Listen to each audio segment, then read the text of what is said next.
Hi. I wanted to show y'all what I'm working on. I really miss hanging out with you guys, and I mean, I don't really have a whole lot to say, but I thought I'd show you what I'm sewing these days, and maybe if I do this several days in a row, I'll have enough to put together for a vlog at the end of the week. This is a nightshirt that I made for Bob.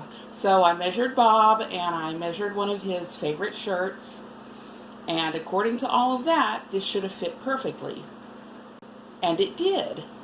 It's just that he couldn't get it, he could barely get it on, and then once he got it off, it took the two of us to pull it off of him. So it fit, but because our shirts button and he could like pull it on and take it off, but putting this one over his head just didn't work. So what I've done is I've taken out the seam that goes from the end of the arm all the way down to the hem on both sides, and I'm going to put a panel in there to make it, there we go, meow. I'm going to put a panel in here to make it wider all the way out to the sleeve so that he can take it off and on over his head. Meow, meow. Yes, Dr. Livingston? Hey, want to say hello? No, I don't think that's very fun, huh?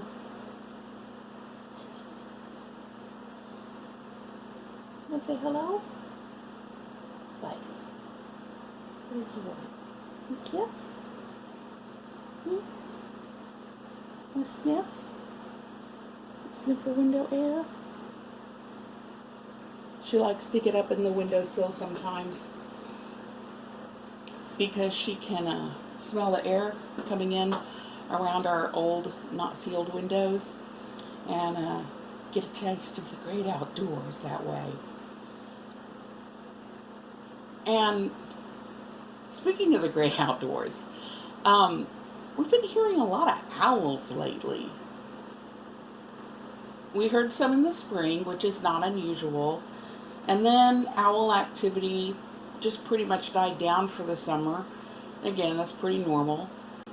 But man, the last week or so, we've been just hearing owls all day and all night. Well, not constantly, but a lot more than usual. Don't know what's up with that. Anyway, so I'm going to measure off the fabric that I need out of the rest of this sheet, and then I'm going to mark it off and then tear it. I'm going to make sure I turn the camera back on when I tear it, because tearing fabric is the most satisfying sound in the world, isn't it? See you in a minute. Okay, I'm back. I've made the marks on the fabric I need to make, and now I'm going to do the most satisfying part. I'm going to rip it. This is the length for the panel that I'll need to insert, and it's going to go from the hem of the nightshirt all the way up to the end of the armpit.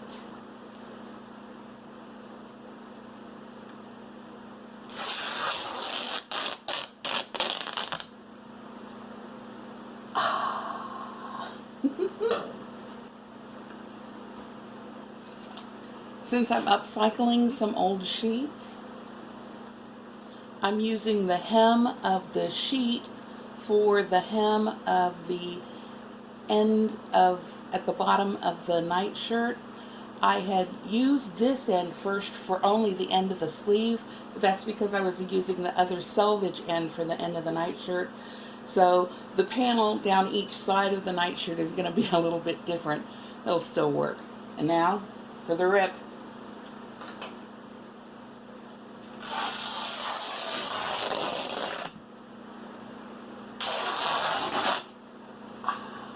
And one more.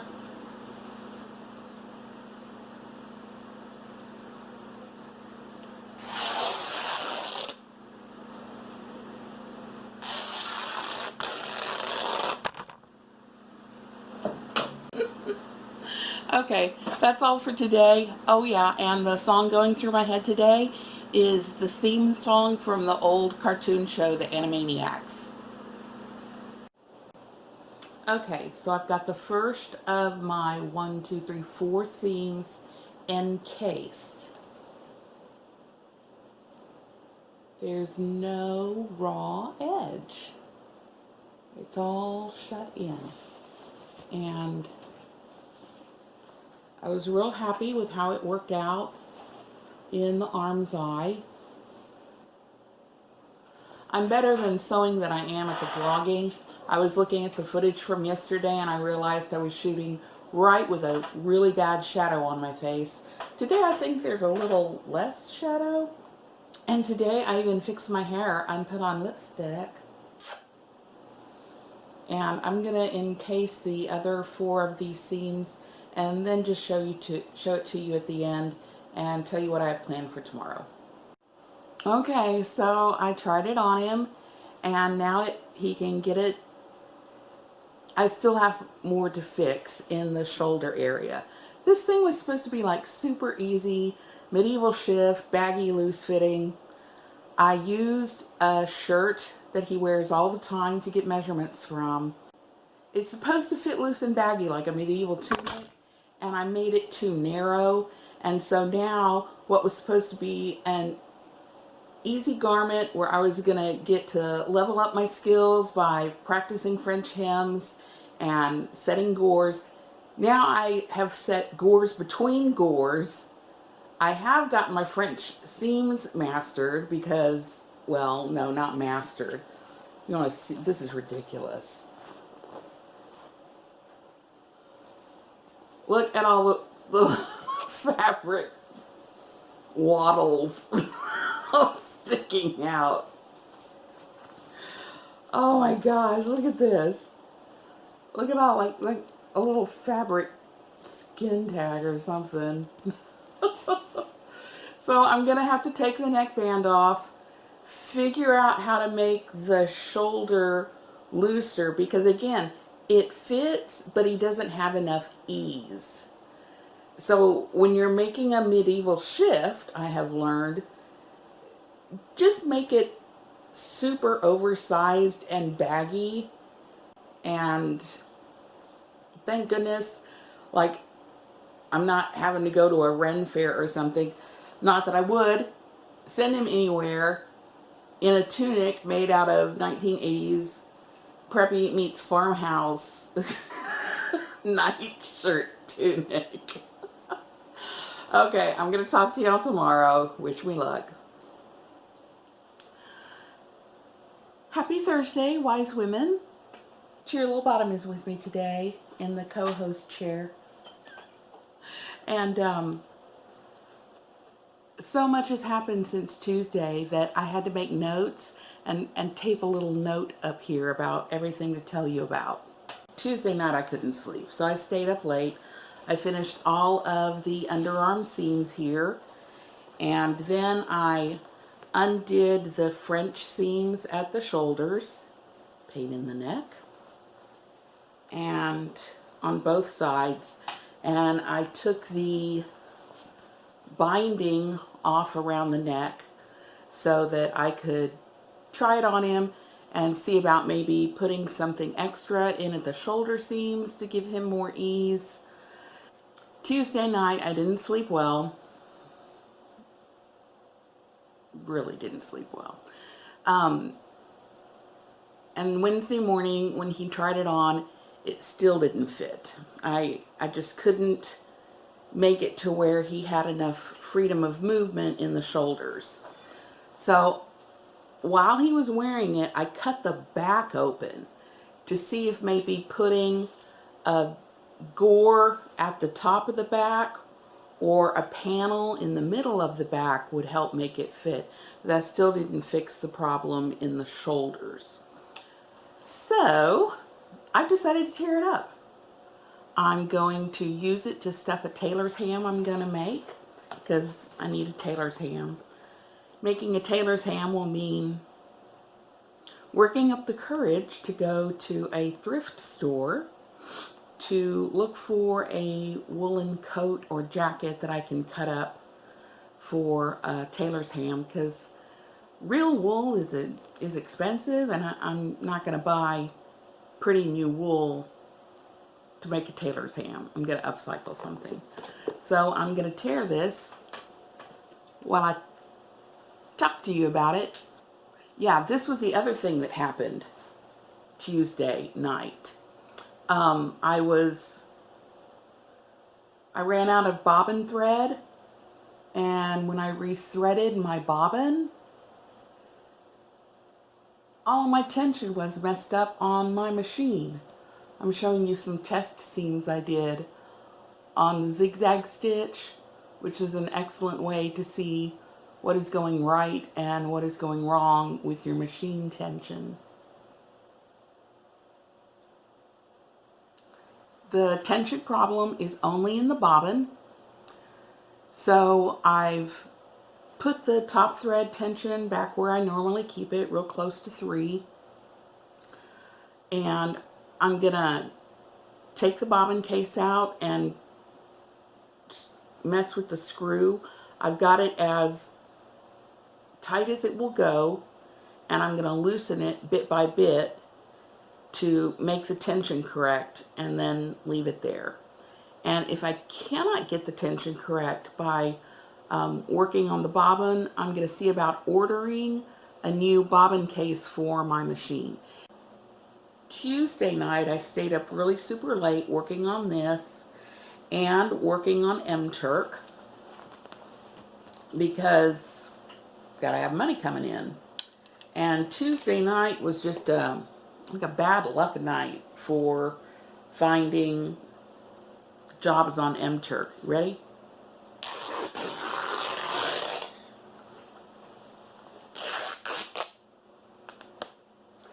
But the good news is that on Wednesday, I finally saw the owls. I'm pretty sure there are 3 of them, and not just the 2 I originally thought. And they're barred owls. I'll let you look that up on Google, what they look like. But they're the kind of owls we've seen around here before. Kind of similar to the owls that were in my dream last night. Last night I dreamt that an owl was attacking me. Yeah, because they don't come after humans. But in my dream, there was this huge, pure white owl. Like, not like a barn owl with markings, or a snowy owl with markings, or a barred owl, but a pure white owl was attacking me in my dream. She wasn't trying to kill me or eat me. She would swoop down on me and beat me with her wings, beat me on the head and the face. And always with her feathers, never with her beak or her talons. And like happens when I have nightmares, I couldn't scream. I couldn't move. I get night terrors. And yeah, this dream was so vivid, I could feel it on my face. I don't have those watching a movie type dreams, very first person, and I could feel her wings and feathers on my face and my head. And it didn't really hurt, but it didn't feel good. Maybe she was just trying to get my attention about something. I have dreams and night paralysis, so it was weird because it was about an owl attacking me, with these owls hooting around here now. But it wasn't weird in that I have weird dreams and night paralysis. I haven't been really spooked about it Sometimes when my nightmares are very, very vivid, I kind of carry it around all day. But not with this. I just remember it really well. And then the other thing to let you know about is what song is stuck in my head. The song stuck in my head for today has been September by Earth, Wind, and Fire. It's a great song. And I love you both, and I'll talk to you tomorrow. I'm back. Today I'm just doing some hand sewing. I've got this project. I call it my Stitch Meditation project. It's just a mass of random, chaotic stitches that I had thought I wanted to practice or try.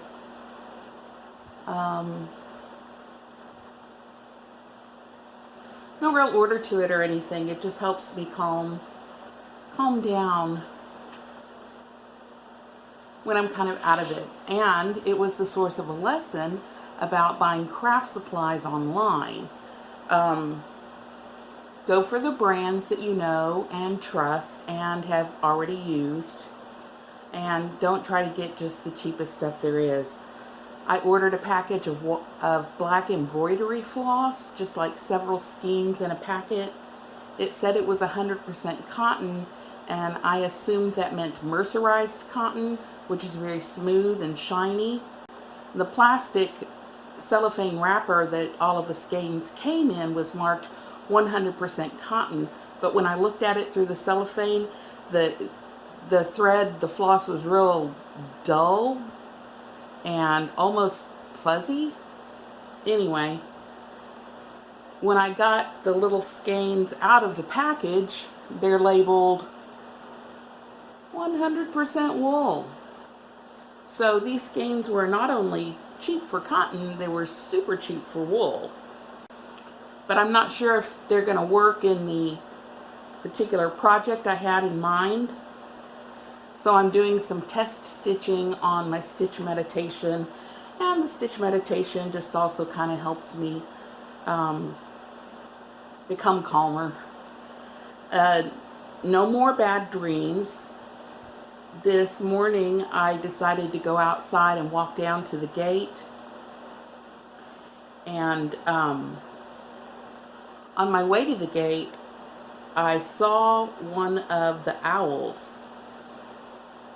She had a big bone in her talons, and she was flying up to the motte. I don't know where the bone came from. Owls usually hunt small mammals, little things, smaller than themselves, and they just swallow them whole. So to see, and they're not scavengers either, not that I know of. So this owl had this pretty large bone, and it wasn't, how do you say, completely clean? Is that a nice way to put it? I mean, I don't want to describe it in detail, but I think you know what I mean if I say the bone was not completely clean. So that really spooked me. Ugh. Anyway, I'm going to do some stitching to calm myself down. Then I'm going to edit my videos, and I'll post this tomorrow. I love y'all and miss y'all, and I will see you next week. Love, Spike.